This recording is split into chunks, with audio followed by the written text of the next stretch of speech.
Mm.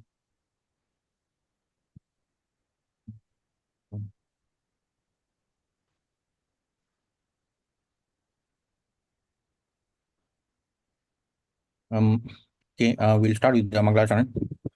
Om Ajnana-Timirandasya Jnananjana-Shalakaya Chakshurunmilitam Yena Tasmai Sri Gurave Namah Sri Chaitanya Manobhishtam Sthapitam Yena Bhutale Swayam Rupa Gadamayam Dadati Swapadantikam Vandeyam Sri Guru Sri Udapatakalam Sri Gurun Vaishnavamsya Sri Rupam Sagarjatam Sagana Raghunathan Vitam Tam Sajivam Sadvaitam Savdutam Parijana Saitam Krishna Chaitanya Deva Sri Radha Krishna Padan Sagana Lalita Sri Vishakan Vitamsya He Krishna Karuna Sindhu Deenabandhu Jagatpati Gopesha Gopika Kanta Radha Kanta Namaste तप्त कांचन गौरांगी राधे वृंदावनेश्वरी वृषभानुसुते देवी प्रणमामि हरिप्रिये पंचकल्पतरुभ्यश्च कृपा सिन्धुभ्यः च पतितानां पावनेभ्यो वैष्णवेभ्यो नमो नमः श्रीकृष्ण चैतन्य प्रभु नित्यानंद श्री अद्वैत गदाधर श्रीवासादि गौर भक्तवृंद हरे कृष्णा कृष्ण कृष्णा हरे हरे हरे राम राम हरे हरे हरे कृष्णा कृष्ण कृष्णा हरे हरे हरे राम राम हरे हरे हरे कृष्णा कृष्ण कृष्णा हरे हरे हरे राम राम हरे हरे ओम नमो भगवते वासुदेवाय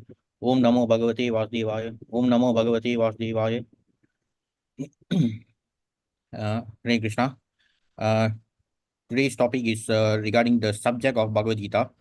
This is also a continuation in the introductory chapter in Bhagavad Gita as it is. So previously we have seen the sections regarding the spirit of Bhagavad Gita, and the most recent one was regarding the purpose of Bhagavad Gita. That was last week. So today we'll continue with the next section. This is the third section in the introductory chapter about the subject of Bhagavad Gita. So before we begin, can anyone specify what are the 5 subject matters of Bhagavad Gita? The 5 subject matters. Yeah. Jiva, Yeah. Okay. Prakriti, Yes. Jiva, Okay. Kala, Mm. and Karma. Okay. Thank you, Raghu. Yes. So those are the 5 subject matters covered in the Bhagavad Gita. So, as I mentioned earlier, in the introductory chapter of Bhagavad Gita as it is, Srila Prabhupada has given the entire summary of the Gita itself, which is very easy to understand. Normally, people complain that they do not understand the Gita when they study verse by verse, but still, uh, just because they cannot understand, that doesn't mean that they should give up.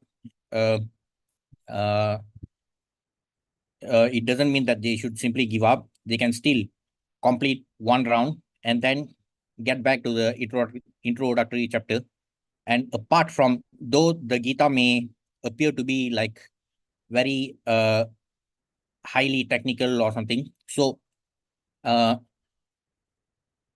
to make it easy for us to understand, Srila Prabhupada has even written the small books.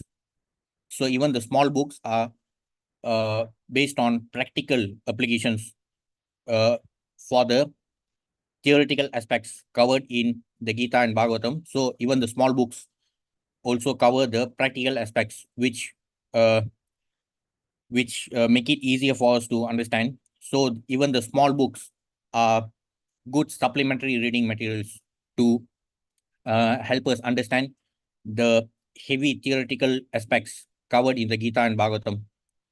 So even in the Bhagavad Gita as it is, compared to all other editions of the Gita in the market, only in Bhagavad Gita as it is, we can find the word by word meaning, uh, ex extensive purports, and also this introductory chapter.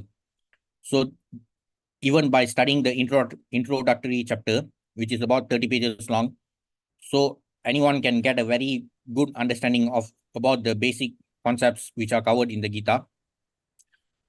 So once they have a good understanding about the intro, then they can proceed with more in-depth study by going verse by verse, chapter by chapter, verse by verse. Even in the Bhagavatam also, Srila Prabhupada normally gives a short intro about each chapter before going verse by verse. So in the intro chapter, which is related to the section on the subject of Gita. The subject of Bhagavad Gita entails the comprehension of 5 basic truths. First of all, the science of God is explained, and then the constitutional position of the living entities, jivas. There is Ishvara, which means the controller. Then there are jivas. So jivas are always controlled by the controller. So in the Bhagavad Gita, the subject matter deals with the Ishvara, Jiva, and also Prakriti, time, the duration of existence of the whole universe, or the manifestation of material nature. Because when we talk about material nature, Prakriti, actually refers to the state of being manifest. Prakriti is called Prakriti only during the stage when it is manifest. There's also a stage when it becomes unmanifest. So during that stage, it is called Pradhana. So Prakriti is specifically referring to the stage or state in which the material nature is manifest, and karma, activity, also discussed. All living entities are engaged in different activities. In the Bhagavad Gita, it is established that the Supreme Godhead or Krishna or Brahman, Supreme Brahman, or the Supreme Controller or Paramatma, you may use whatever name you like, is the greatest of all. Living beings are in quality like the Supreme Controller. So the living entities, the jivas, are qualitatively similar. We have qualitative similarity with the with Ishvara, but still qualitative similarity doesn't mean that we are equal to the Supreme Lord. The Lord has control over the universal affairs of material nature. Material nature is not independent. She is acting under the directions of the Supreme Lord. As Lord Krishna says, Maya Jakshena Prakriti Suyate Sa Characharam. So this is from chapter 9. But there are also many other verses which specifically refer to the Supreme Controller about how all the creations emanate from him, like from 10.8. He is the source of all spiritual and material worlds. So anything related to the material world, like out of the five subject matters, Ishvara, Jiva, Prakriti, Kala, Karma. Prakriti, Kala, Karma, these 3 are specifically related to the material world, because in the spiritual world there is no uh, influence of time. So the three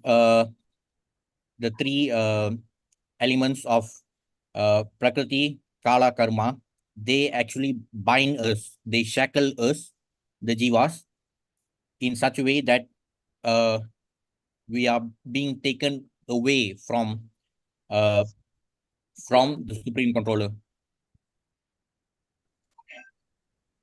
So the Supreme Controller is the source of all spiritual and material worlds. The wise who perfectly know this engage in my devotional service and worship me with all their hearts.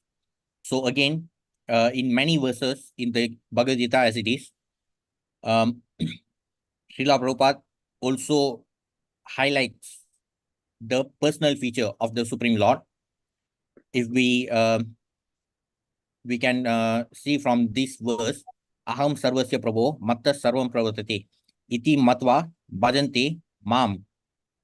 So when Lord Krishna says Mam, he is saying me. So Srila Prabhupada is also using the capital letter M for me, and also for my. So this also emphasizes the personal feature of the Supreme Lord. So whenever the Supreme Lord mentions words like Mam, me, so he himself is specifically referring to his personal feature.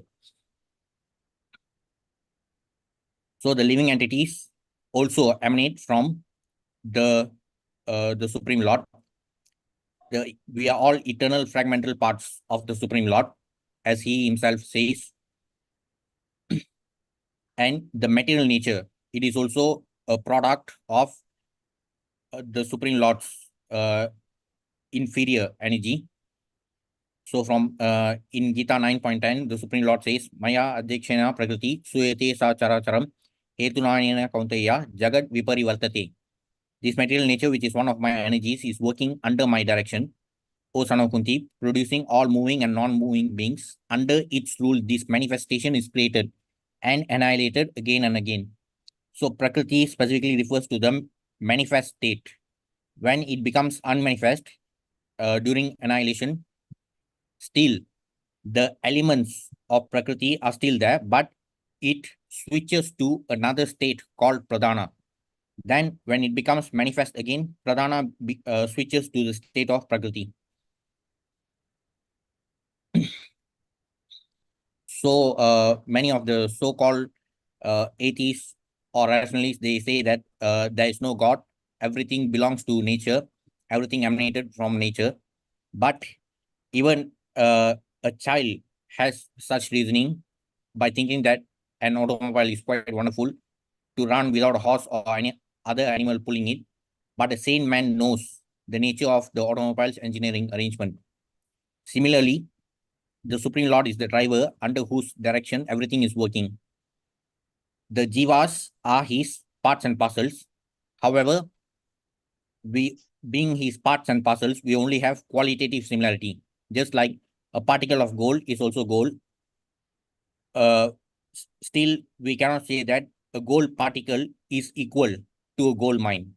A drop of water from the ocean is also salty, but we cannot equate that drop of water to the entire ocean. Similarly, we the living entities are also part and parcel. We have all the qualities of the Supreme Lord in minute quantity because we are minute Ishwaras, subordinate Ishwaras. So though we have certain amount of control as uh, as beings who are qualitatively similar to the Supreme Lord, still we have very minute control. The tendency to control and lord over material nature is there because it originates from the Supreme Lord. And what is material nature?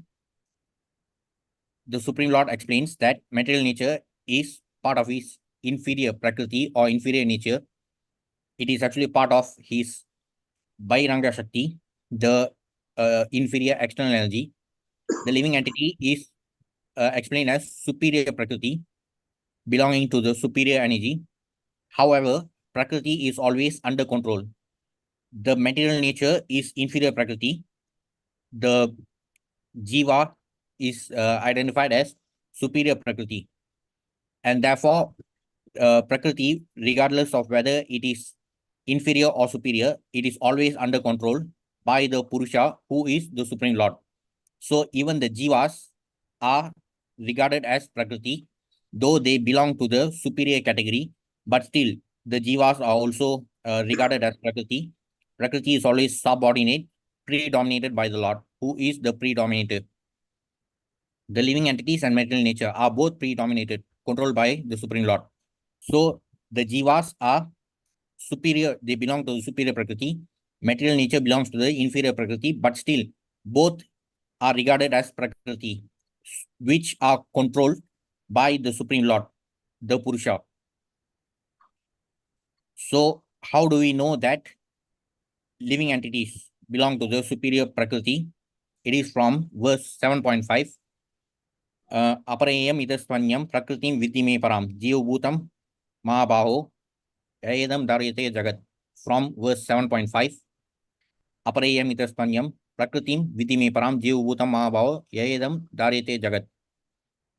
So this is after verse 7.4. In 7.4, the Supreme Lord talks about the material energies. Bhumi apanalo vayu kamano buddhi evacha ahankara ityame binna prakriti asdada. The eightfold elements of material energy. Then he proceeds to talk about uh, the living entities who belong to the superior energy. Besides these, O mighty Arjuna, there is another superior energy of mind, which comprises the living entities who are exploiting the resources of this material inferior nature.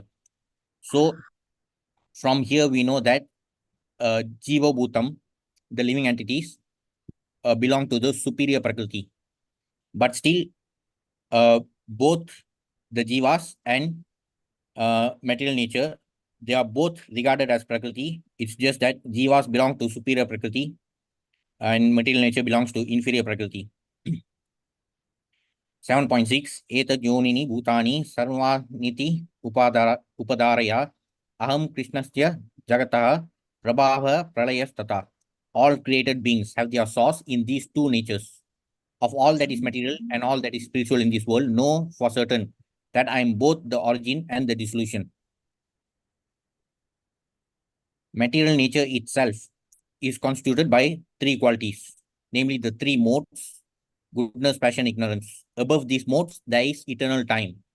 And by a combination of the three modes and under the control and purview of eternal time, there are activities which are called karma. These activities are being carried out from time immemorial, and we are suffering or enjoying the fruits of our activities. So we can clearly see how the elements of Prakriti, Kala, Karma, they are all interrelated, and these elements, they actually belong to the inferior category. We, the Jivas, now, as conditioned souls, we are trapped in between.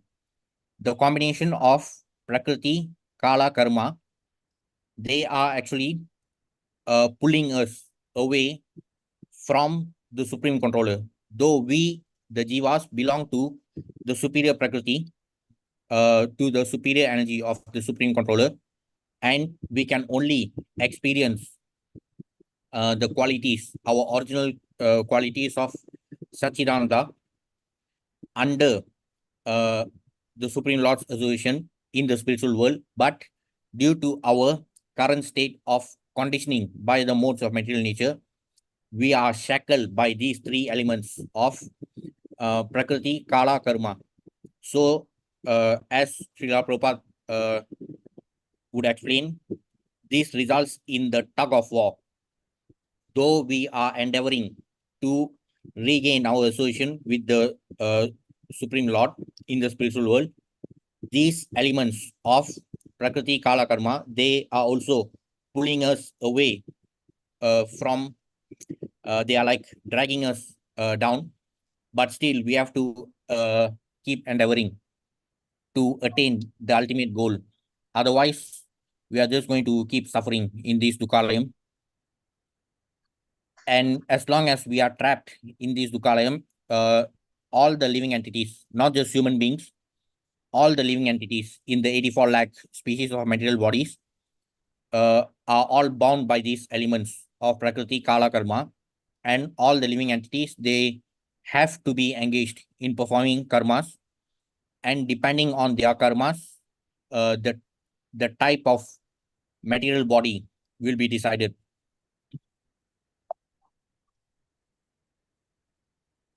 And regarding the three modes of material nature,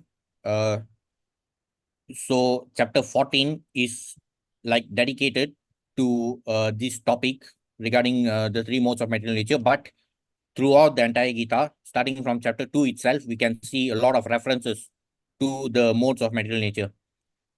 So there are slight references before chapter 14, but even after chapter 14, there are more, many other references, direct references to various other aspects of our life related to these three modes.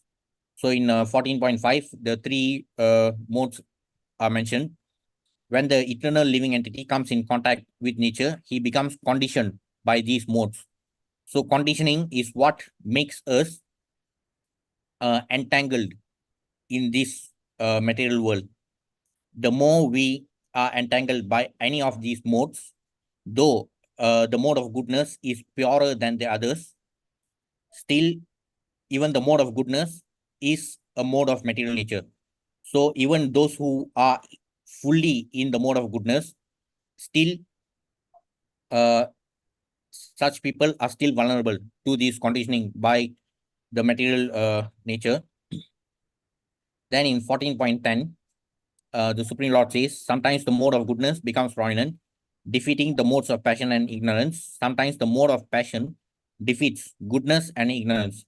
And at other times, ignorance defeats goodness and passion. In this way, there's always competition for supremacy.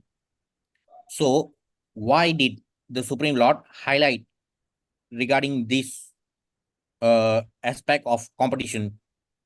Why does the Supreme Lord say that there is competition between these three modes? Anyone? What is the significance of this verse? Any guesses?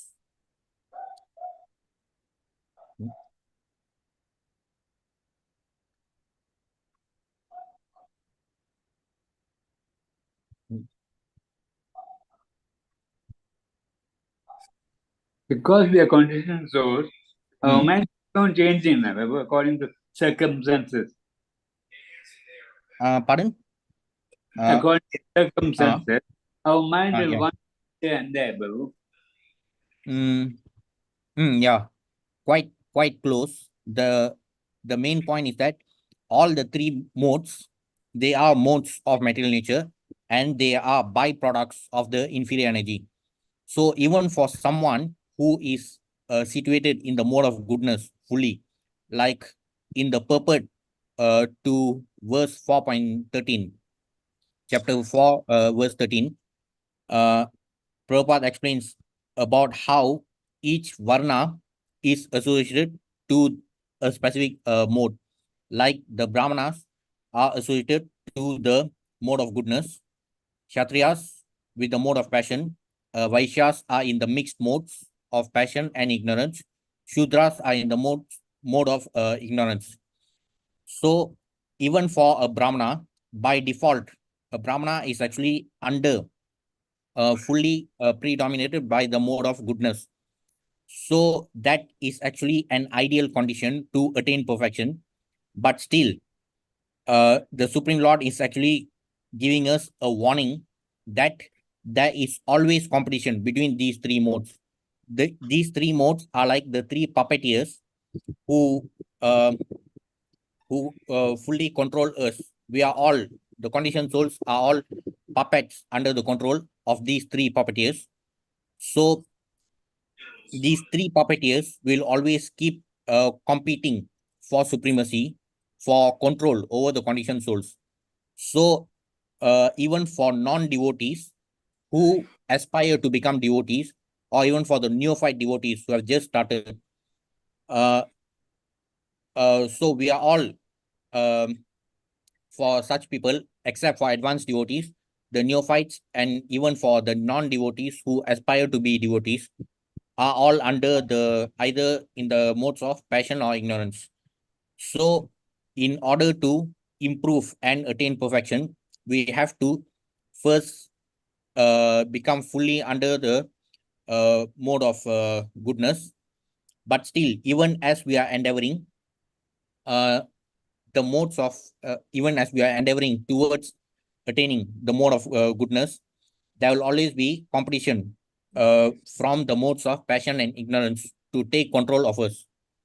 So that's why a lot of temporary or accidental fall downs happen. That has also been emphasized by Lord Krishna in 9.30.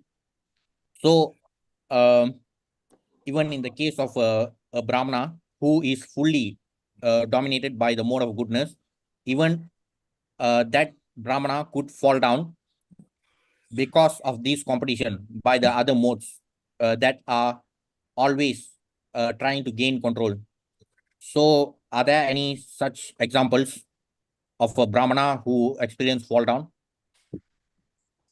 Any examples of the fallen Brahmana Uh, from? Sage Uh, Islam, Babu. mm, yeah.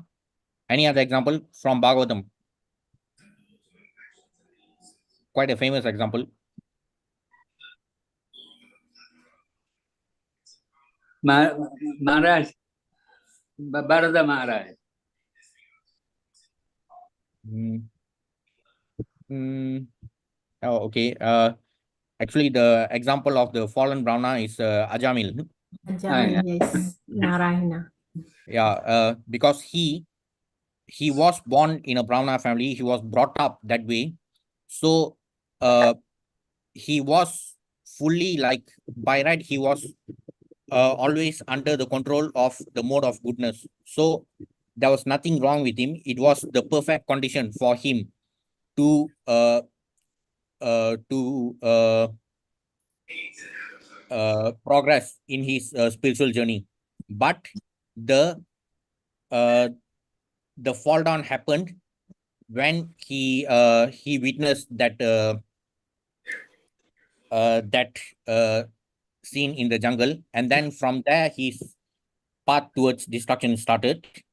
So even for such a Brahmana, uh, this type of fall down could happen. Of course, in Kali Yuga, even those who a lot of people they claim to be Brahmanas because they were the only reason that they could give is that they were born in a Brahmana family. So such is the condition now in Kali Yuga. But from their behavior, they often act uh, worse than the lowest of the Shudras.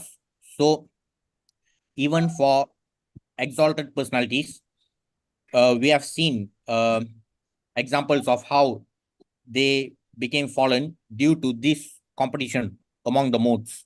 So that is why in chapter 14 itself, in 14.26, um, the Supreme Lord says that one has to transcend the three modes. Even for one who is situated in the mode of goodness, even that is not good enough. Even goodness is not good enough because of this competition between the three puppeteers. That's why it is best to transcend the modes and become situated in pure goodness, Shuddha Sattva or the state of Vasudeva. So due to the conditioning, the spirit soul, the embodied soul, it always thinks that he is the doer of all the activities which are in actuality carried out by the three modes of material nature. Now, regarding the aspect of time, uh, time is also one of the aspects, one of the subject matters covered in the Gita, and it is that one important element which which actually makes this material world Dukkalayam. Indeed, this material world is Dukkalayam due to the influence of time. So for Kali Jivas, our biggest disadvantage is that we have very short lives, and it is and therefore it is especially important for us to be more uh, focused in our spiritual journey if we want to escape from destruction, from further destruction. Because if someone is unable to attain perfection through devotional service, even after getting the human form of life, then there's nothing more unfortunate than that. So we have also seen this example from our previous sessions. This verse from Canto 7. In the tender age of childhood, when everyone is bewildered, one passes 10 years. Similarly, in boyhood, engaged in sporting and playing, one passes another 10 years. In this way, 20 years are wasted. Similarly, in old age, when one is an invalid, unable to perform even material activities, one passes another 20 years wastefully. So this is actually assuming that the Kali Jivas have a maximum of 100 years. But we know that it is actually impossible to imagine ourselves crossing the age of 100. So when we look at the first 20 years, this is actually the period of, though we may train our kids to become at least acquainted to devotional service, still they will still lack the maturity to understand the philosophy behind the scriptures. However, that doesn't mean that we should discourage them from spiritual education. It is okay to get them to be acquainted to the scriptures. So at least from childhood itself, the kids will know at least how many chapters are there in the Bhagavad Gita and how many verses are there, who spoke the Gita and why it was spoken. So at least they should be able to understand these superficial elements. And as they progress, as they become more mature, then they will be able to understand the philosophy behind it. But still, the period of the first 20 years is still it's still too early for them to really experience, because even the essence of spiritual knowledge can only be understood after we go through certain experience in our material life. We have to go through some setbacks, some fall down. So only then that Brahma Jignasa moment will only arrive when we experience some unpleasant experiences. So there's no example of any person who became engaged in spiritual inquiry when he was going through the happiest moments in his life. So for all the kids, they may not be able to understand the in-depth philosophy behind the scriptures, but still we can still encourage them to study so that they should be able to at least explain the superficial elements. Then as they grow up and become more mature, then they'll be able to understand the in-depth philosophy of it. So, however, even the first 20 years will not be like too ideal to be fully dedicated to devotional service. And during old age, the remaining the last 20 years is also it it during those years, people may become completely disabled or bedridden, so cannot really engage in much devotional service. So we only have, assuming that we have 100 years to live, even in that case, we only have about 60 years, out of which half the time is gone for sleeping and leisure. So we only have a maximum amount of 30 years out of a total lifespan of 100 years. However, in Kali Yuga, the problem is that the Kali Jivas are so deluded and bewildered by Maya that we are unable to understand the purpose of human life. Though the human form of life is rarely achieved, it is meaningful because in human life, one can perform devotional service. Even a slight amount of sincere devotional service can give one complete perfection. So, using whatever limited amount of time that we have, we still have to and keep endeavoring sincerely. Otherwise, it is going to be a total waste of this precious human form of life. And there's also this important warning from the 12th canto for the Kali Jivas, because as Kali Yuga advances, though by default we used to have a maximum life total lifespan of 100 years, as Kali Yuga advances, it will become increasingly more difficult to even cross the age of 50. And as we can see nowadays, people are already struggling even to cross the age of 30 or 40. So that's why it is even more important for us to keep intensifying our practice of Krishna consciousness. There are also other aspects of time covered in the Bhagavatam, especially in third canto, chapter 11. Chapter 11 of the third canto is mainly about the descriptions about time. So time itself is explained as being related to the material manifestation. So that's why the aspect of time is closely related to the material world. In the spiritual world, there is no influence of time. And that's why all the liberated souls, they enjoy eternal bliss under direct association of the Supreme Lord. But in this material world, since it is material, the material manifestation itself is working under the influence of time. And that's why that is the root cause of all the suffering. The material manifestations, ultimate particle, which is indivisible, and not formed into a body is called the atom. It exists always as an invisible identity even after the dissolution of all forms. The material body is but a combination of such atoms, but it is misunderstood by the common man. So, chapter 11 of the third canto, it actually deals with the topic of time.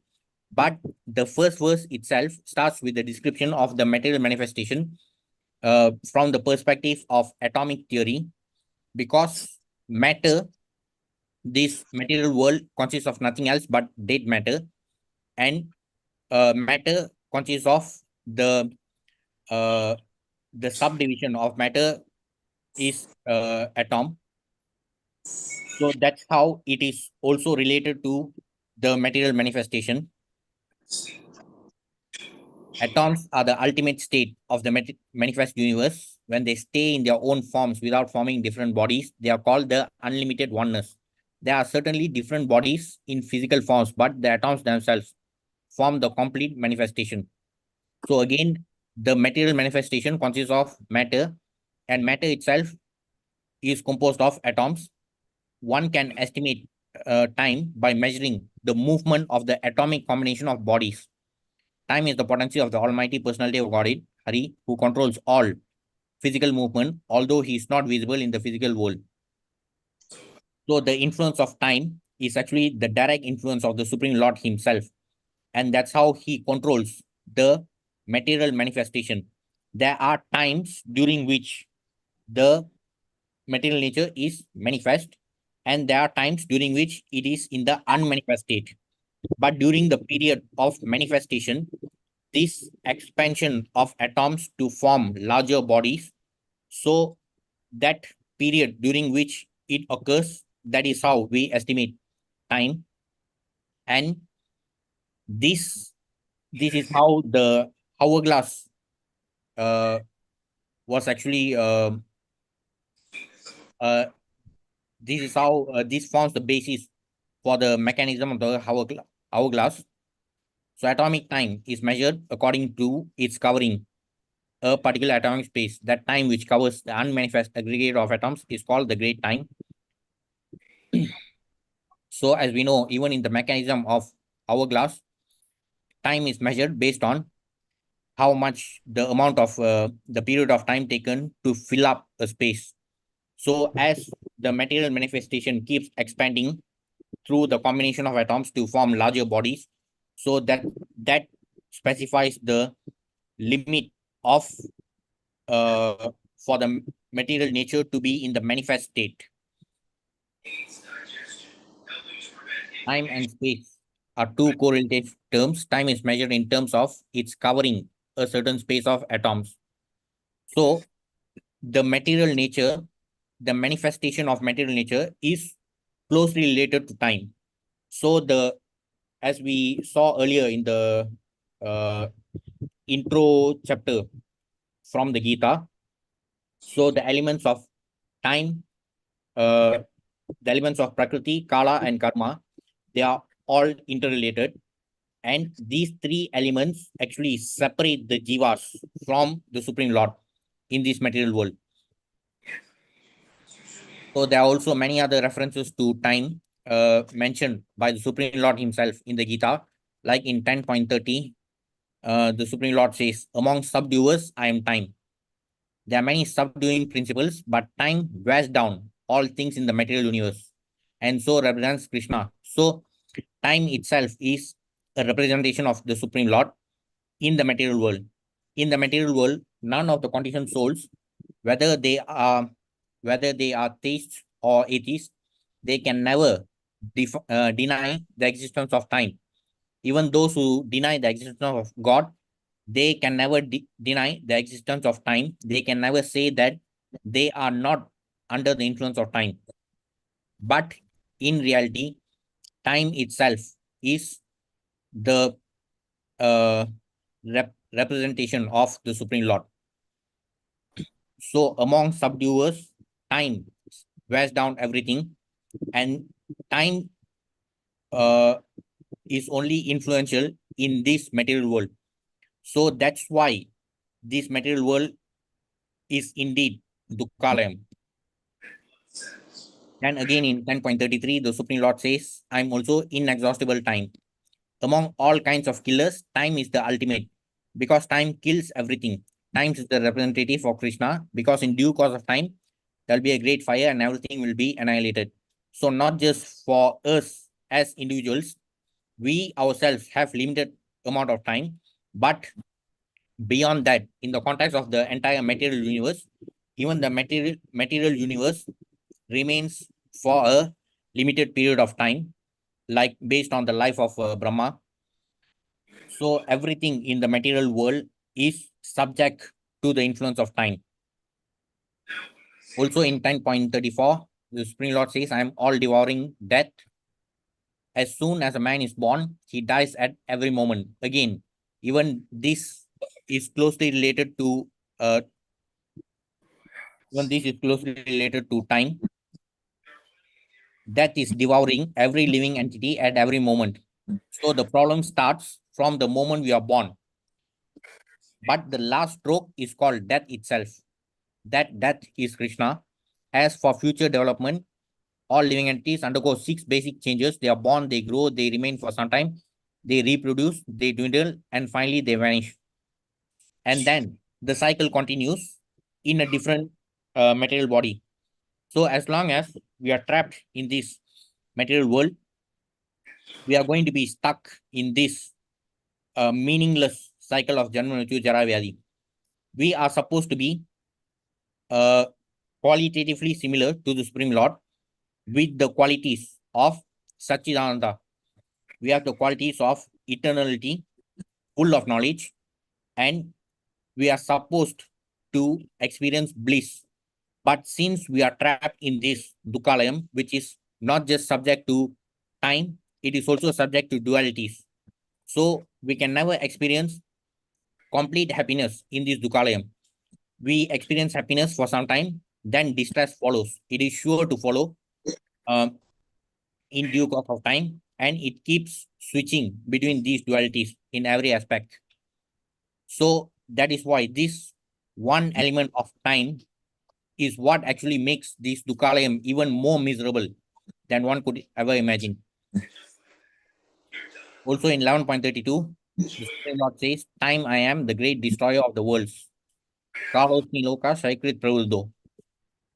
Again, the Supreme Lord is also represented by time in this material world. And in chapter 8, 8.17, Sahasra Yuga Paryantam Aryat Brahmanu Vidu Ratri Yuga Sahasrantam Teho Ratra Vido Janaha. By human calculation, 1,000 ages taken together form the duration of Brahma's one day, and such also is the duration of his night. So, not just for our lifetime, even in the context of the universe itself, we may ask for the boon of immortality, though it is actually ridiculous to even think that we can gain immortality. But even if we live up to 100 or 1,000 or a million years, this universe is not going to remain as it is forever.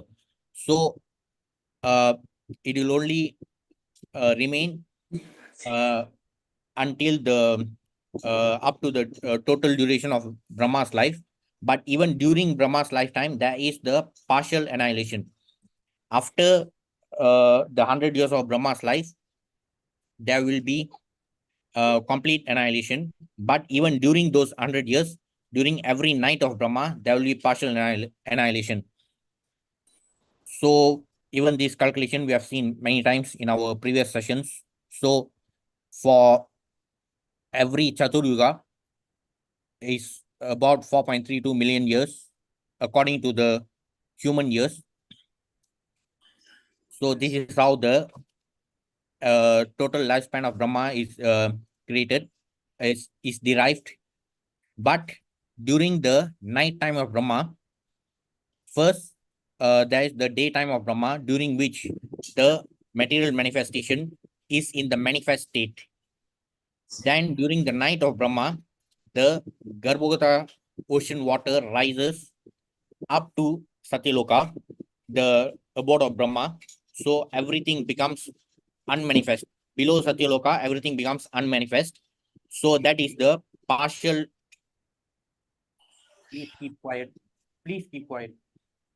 That is the partial annihilation. Then this happens during every night of Brahma. But towards the end of Brahma's life, towards the end of his 100 years, then the complete annihilation happens. The entire material universe is destroyed. So whether it is our death, whether it is the partial annihilation, whether it is the complete annihilation, all these represent the effect of time. As time, uh, in the course of time, everything gets destroyed. And that is the reason why, under the influence of time, this material world is indeed Dukkalayam, and we can never experience complete happiness here. At the beginning of Brahma's day, all living entities become manifest from the unmanifest state. And thereafter, when the night falls, they are merged into the unmanifest again. So during Brahma's day, the 14 planetary systems are in the manifest state. During the night, when the water rises, they switch to the unmanifest state. So that is regarded as the partial annihilation. But after 100 years of Brahma, the complete annihilation takes place. Again and again, when Brahma's day arrives, all living entities come into being. And with the arrival of Brahma's night, they are helplessly annihilated. So this is our fallen condition. This is our helpless condition in this material world. Despite the fact that our original constitutional position is that we belong to the superior energy of the Supreme Lord, but we are in such a helpless condition due to our material contamination. We are simply because we are conditioned souls trapped in this material world. We have to go through this meaningless cycle again and again. The manifestation of Prakriti may be temporary, but it is not false. So in 8.15, the Supreme Lord says, Dukkalayam Ashashvatam. He does not say Dukkalayam, which is false. Ashashvatam means temporary. Some philosophers says that the manifestation of material nature is false, but according to the philosophy of Bhagavad Gita, or according to the philosophy of the Vaishnavas, this is not so. It is accepted as real but temporary. Material manifestation takes place at a certain interval, stays for a while, then disappears. Such are the workings of Prakriti, but this cycle is working eternally. Though Prakriti is only in the manifest state for a certain period of time, then it switches to the unmanifest state, and then again it becomes manifest, and the cycle keeps repeating eternally. So it is not, the material nature is not false, it is temporary. So this is why, due to this meaningless and helpless cycle of creation and annihilation, we also undergo this meaningless cycle due to our material contamination. And that's why, also due to the influence of time, this material world is Dukkalayam Ashashvatam. From the highest planet in the material world down to the lowest, all are places of misery, wherein repeated birth and death take place. But one who attains to my abode, O son of Kunti, never takes birth again.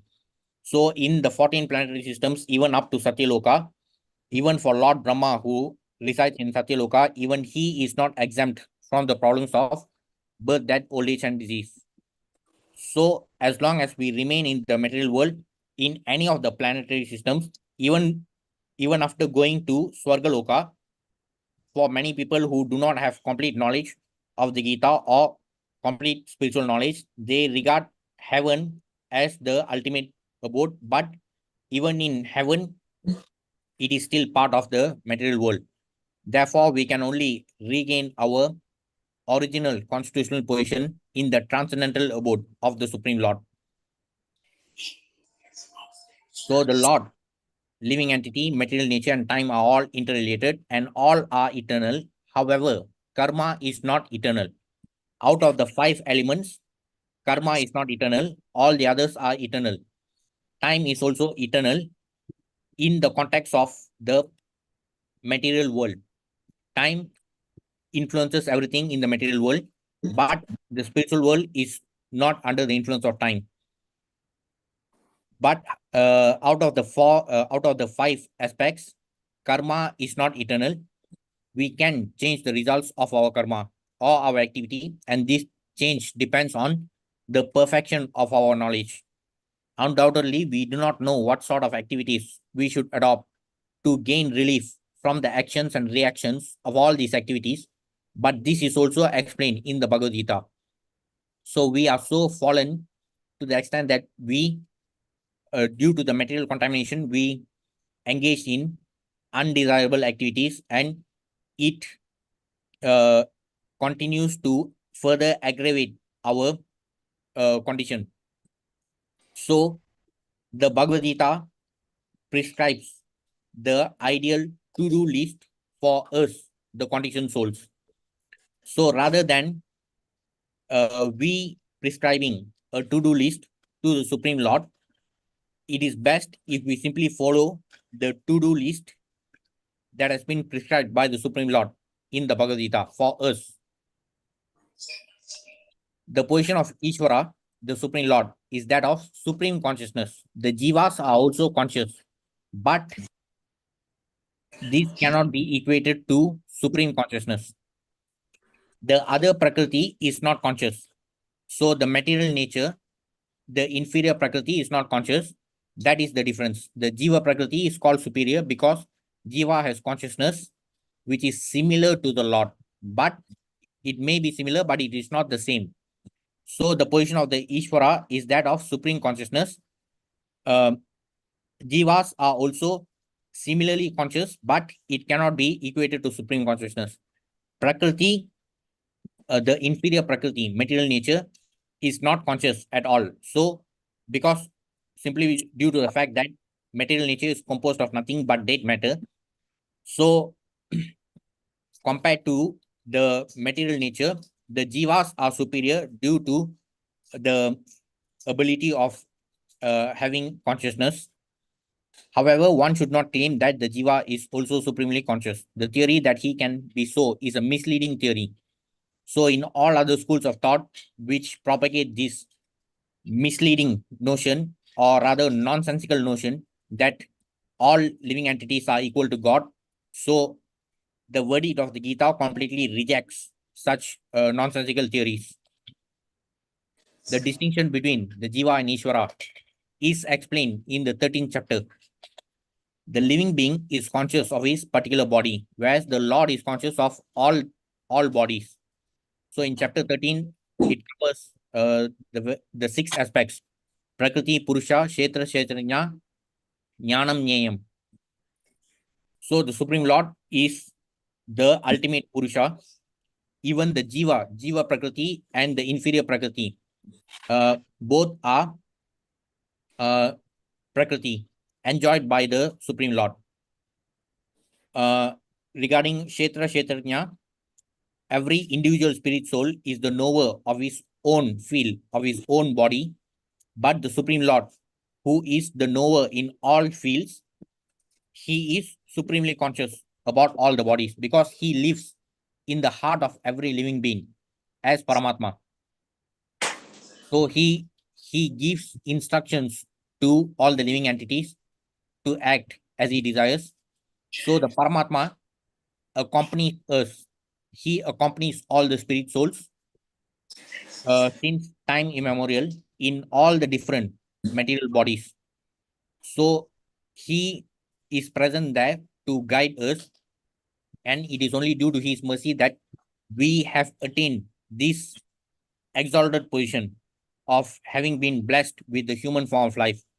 So it is just a matter of further intensifying our spiritual practice to attain the ultimate goal.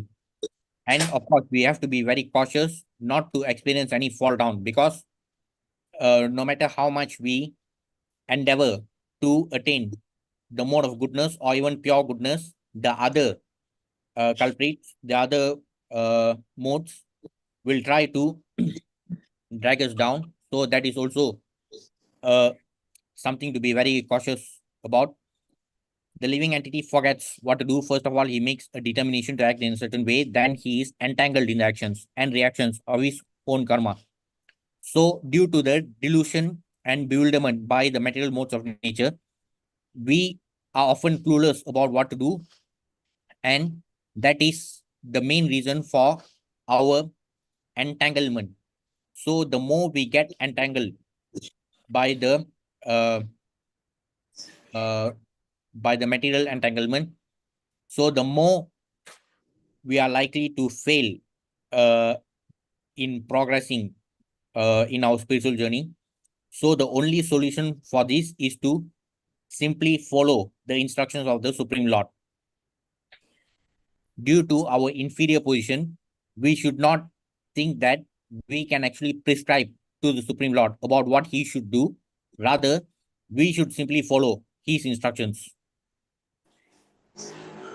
So in chapter 13, from the first verse itself, Arjuna asks about the six aspects: Prakriti, Purusha, Kshetra, Kshetranya, Jnanam, Nyayam.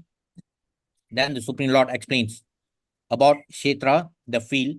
The body is the field, and the one who knows the body is the knower of the field. But the Supreme Lord is the knower in all bodies. And to understand this body and its knower is called knowledge. So that is the exalted position of the Supreme Lord, because he is the knower of all bodies, not just for human beings, for all the 84 lakh species of material bodies. 84 lakh here refers to the 84 lakh species, but there are innumerable living entities living in these 84 lakh categories of material bodies. And the Supreme Lord, through his Paramatma feature, he is the knower in all these bodies. Though theoretically, from these verses, we know that the spirit soul is the knower in his own body, but we cannot claim to be we cannot claim that we have complete knowledge about our body. We cannot even claim that we have complete control of our body. So such is our helpless condition. So it is absolutely ridiculous to think that we we are exalted enough to give a to-do list to the Supreme Lord. The activities can be changed when the living entity is in the mode of goodness, in sanity, and understands what sort of activities he should adopt. If he does so, then all the actions and reactions of his past activities can be changed. Consequently, karma is not eternal. So, this is the mercy of the Supreme Lord. Out of the 5 elements, 4 are eternal. However, karma is not eternal. Now, what happens if karma was also eternal? What would be the effect? How would it impact us if karma was eternal? Any answers?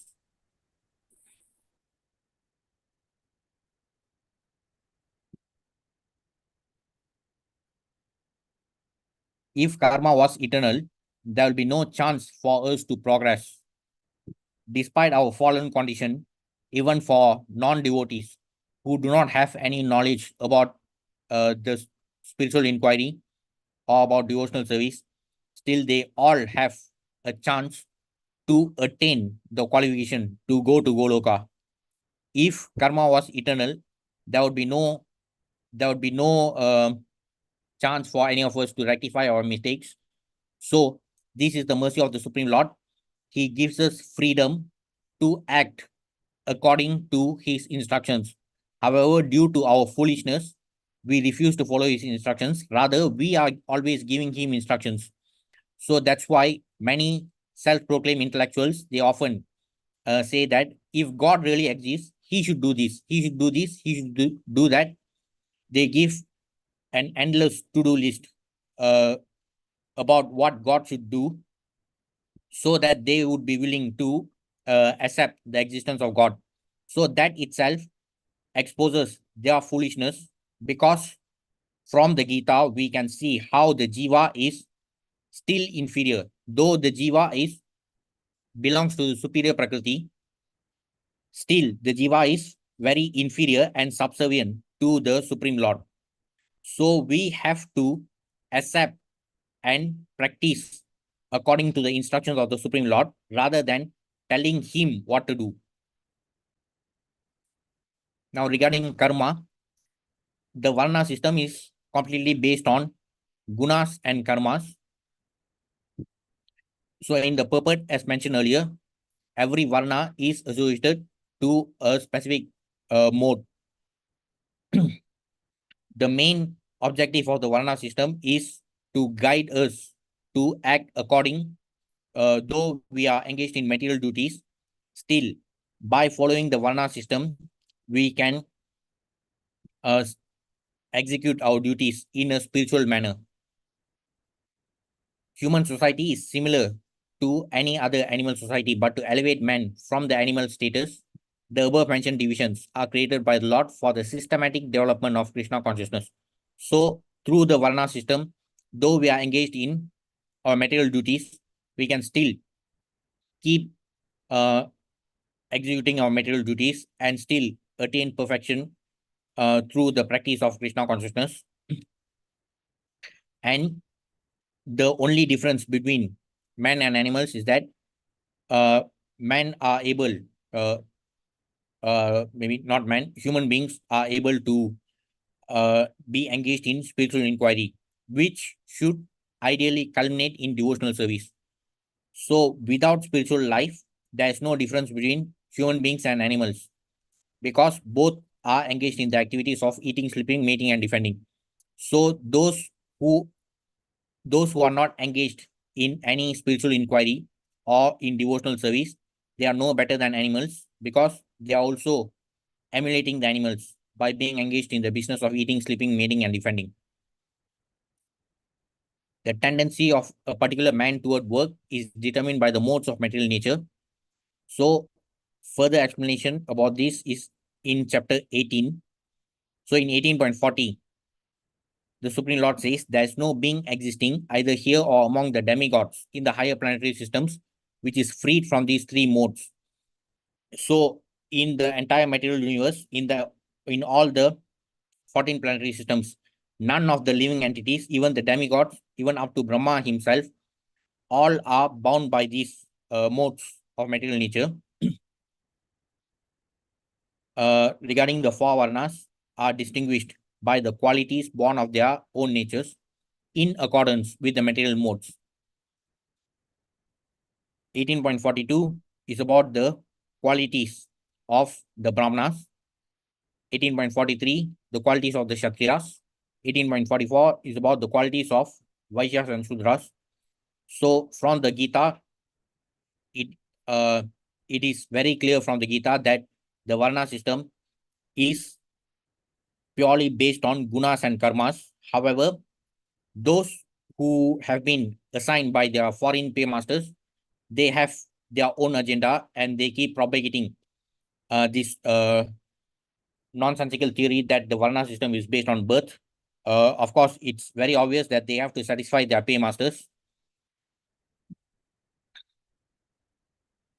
By practicing our duties, by executing our duties, and also by remembering the Supreme Lord, we can always be engaged in devotional service. So, even while being engaged in our material duties, by remembering the Supreme Lord, always we can actually spiritualize even our material duties. So, this has been mentioned by the Supreme Lord himself in 8.7. Though it appears like this verse was actually meant for Arjuna, but it also applies to us that we should always think of the Supreme Lord and at the same time carry out our prescribed duties, our Swadharma. And the Supreme Lord also does not discriminate anyone according to material designations. He clearly says in 9.32, O son of Pritha, those who take shelter in me, though they be of lower birth, women, Vaishyas, and Shudras, can attain the supreme destination, provided that they take shelter in the Supreme Lord. So the Supreme Lord views all the living entities as spirit souls. He does not discriminate according to material designations. It's just that we have to endeavor towards taking shelter in him. And as mentioned earlier, though every varna is associated to a particular mode of material nature, still through the practice of Krishna consciousness, we can elevate ourselves to the mode of pure goodness or the Vasudeva state through devotional service. So this has also been mentioned by the Supreme Lord himself in 14.26. Mamchayo avyabhicharena bhakti yogena sevate sagunan samati jaitan brahma bhuyaya kalpate. So the Supreme Lord himself has specifically mentioned bhakti yogena sevate. He did not say karma yogena sevate or jnana yogena sevate. So that is why bhakti yoga is particularly the topmost yoga system based on the verses spoken by the Supreme Lord himself. One who engages in full devotional service, unfailing in all circumstances, at once transcends the modes of material nature and thus comes to the level of Brahman. So, not just in this verse, even in many other verses like 9.22, the Supreme Lord says, Ananyas Chintayantomam Yejana Paripaste, Tesham Nityabhiktanam Yogakshema Vam Yamam. So, Ananyas, even in that verse, the Supreme Lord emphasizes the importance of being always engaged in devotional service and unfailing in all circumstances. So that's why our practice should always be conducted on a regular basis. So there's no point if someone chants for 100 rounds today and not even touch the beatback tomorrow. So our practice should be regular and unfailing. So we can see from all these 5 aspects of Ishvara, Jiva, Prakriti, Kala, Karma, Ishvara is superior, he is the supreme, and all the other aspects are subordinate to him. The aspects of Prakriti, Kala, Karma are actually subordinate even to the Jivas, but still we, being the conditioned souls, we are being dominated by the 3 aspects. Deluded by the 3 modes, the whole world does not know me, who am above the modes and inexhaustible. So, this is the effect of Maya through the 3 modes of material nature. It affects all the conditioned souls to the point where many self-proclaimed intellectuals, they say that if God really exists, he should do this, he should do that. So that is only a further sign of their ignorance. And as we have seen from the 5 subject matters, Ishvara is the supreme and he will always remain supreme. We who are materially diseased, we should not be dictating terms to him. We should not be giving our own to-do list to him. Rather, we should follow the to-do list that he has given us in the Gita. So the Supreme Lord also says in 5.89, Bhoktaram Yajna Tapasam Saroloka Maheshwaram Surdam Sarvabhutanam Nyatva Mam Shantim Rityati. A person in full consciousness of me, knowing me to be the ultimate beneficiary of all sacrifices and austerities, the Supreme Lord of all planets and demigods, and the benefactor and well-wisher of all living entities, attains peace from the pangs of material miseries. So, those who desire peace, they should understand that the Supreme Lord is the supreme enjoyer.